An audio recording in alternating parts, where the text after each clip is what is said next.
before we go get the chopper, let's go check our pivot real quick. Morning. Welcome to Tuesday. Still pumping away. Made 3/4 of a pivot. Alright. Alright. It all looks wet right now because we have a super heavy dew. Okay. I think it's gonna make it. It's just barely gonna make it, but it's gonna make it. Let's see, for the end gun, we're out a good 10 extra feet. Oh well.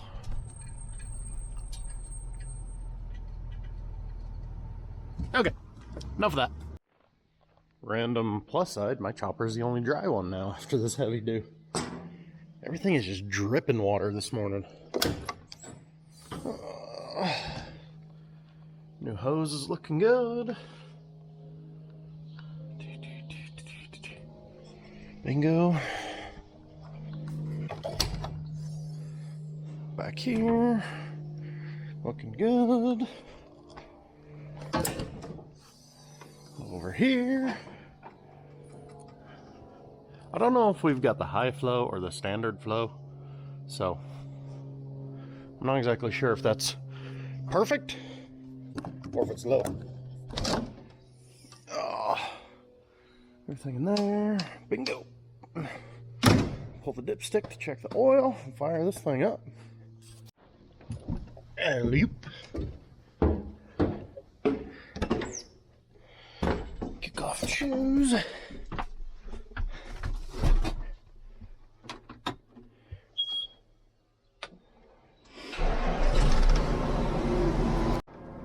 Finally! Feels like it took an hour to get fuel, but we're on the move. Running behind schedule, but that's nothing out of the ordinary for me. But with the heavy dew we had, and the fact we're worried about mud, I'm not in a huge hurry to get there and ruin my day that fast. So we gotta road this, I don't know, 20 miles, 30 miles to the west. Got 4 fields there, you guys seen that in the last video. I'm really hoping we can get going because we really need to get going. Spray planes are out doing their thing. Bugs in the alfalfa again. Feels like it never ends anymore. You just get done spraying, get 2 cuttings off, then it's time to start spraying again. We are up and running. And so far, so good.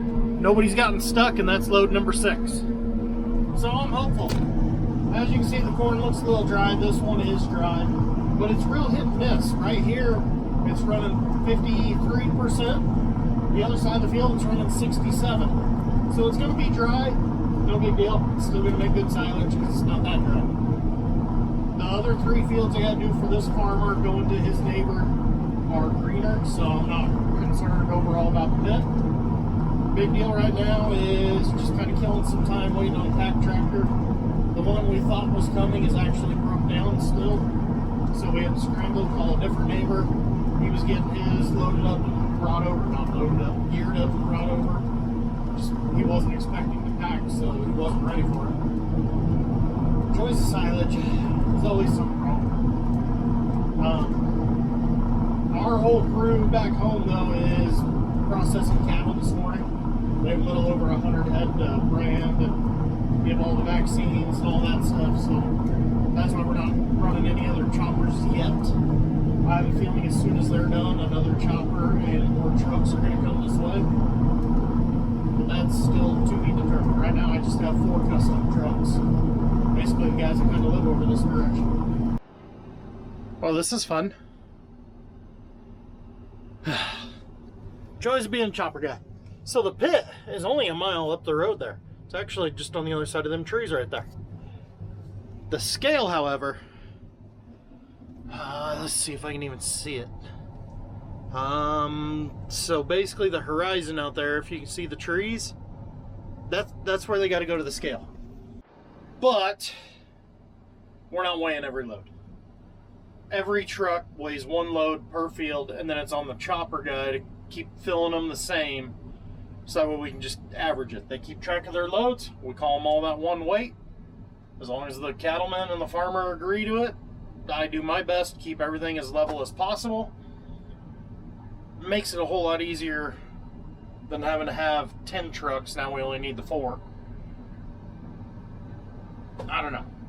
I personally don't like doing this because then it just puts pressure on me to just try and keep it as balanced as possible for these guys. I'd rather just be able to fill the trucks and let them weigh every load, so that way if there's 5,000 pounds difference, it's paid accordingly. Oh well. But I sent all the trucks to weigh at once, knowing it would cause me a big wait because we're waiting on a pack tractor. The one we thought was coming is broke down. I think I already said this. The one we thought was coming is still broke down, so different neighbors scrambling to get his brought over. Said it'd take him about an hour, and I go, all right, well, if I send all the trucks, that'll make me wait for half an hour. Pretty sure I already said all this, so. Just sitting here trying not to eat my lunch at 10:30. It's only 10:30. I really want to eat it, but I know if I eat it now, I'm going to be pissed off come about 3. So I get asked all the time, why do you plant your corn in a circle? Watch this. Because of that. I hate watching trucks bounce through those tracks all day, every day. Whether it's my truck, neighbor's truck, whoever's truck. I can't stand watching that. That's why we plant our corn in a circle. Not everybody likes to, so that's part of custom operations. It is what it is. Now, if the tracks get really bad, I'm gonna chop it in a circle no matter which way it's planted. You lose a little bit of yield. We're talking a couple of ton on a 30-acre field, but eventually you have no other choice. You have to go in a circle. Got 5 trucks now. We got a pack tractor. We're really gonna get some stuff done. Oh, that track is deep. Ow! Maybe should have cut this one in a circle. One thing that's always interesting as a custom harvester is figuring out other people's fields. So we're rolling along here on field number 2. There's 2 different ditches out in it, so we're cutting it like a really weird jigsaw puzzle. Already got a chunk cut out where those guys are. I haven't even touched that piece. Got this one working on. Just play follow the leader. I've been running a chopper for 15 years now, so I've kind of been to all the guys that we typically chop for. I know their fields. This one is a guy we started chopping for a couple of years ago. I'm still learning all the fields. Never chopped this one before.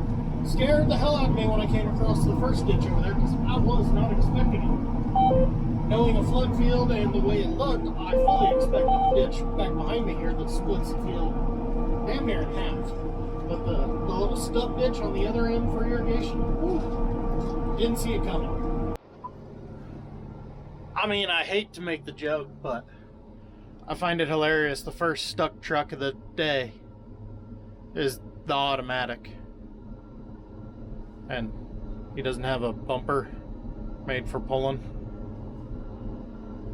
So we're trying to figure out something to put on it so we can pull them out of the way.